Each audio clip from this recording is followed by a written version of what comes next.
On Hitting the Book this week, we're talking about George Mitchell. The book is called The Negotiator. It's a memoir.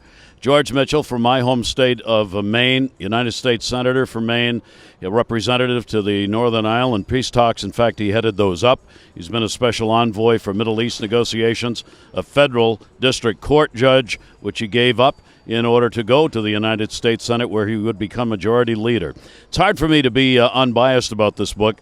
George has been a friend of mine for all of my adult life. We grew up in Maine in much the same kind of community. He came from an immigrant family in Waterville, Maine, which is a mill town.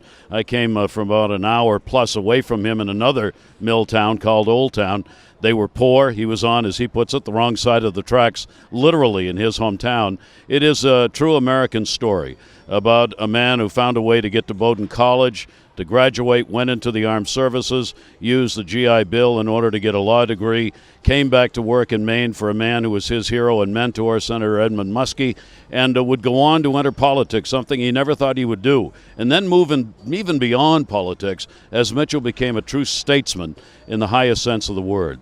George is a man of great integrity, great honesty, great value system. He is one of the few people in my life I would classify as a real hero. This is an individual you would want to mentor yourself after and would want to have your children mentor.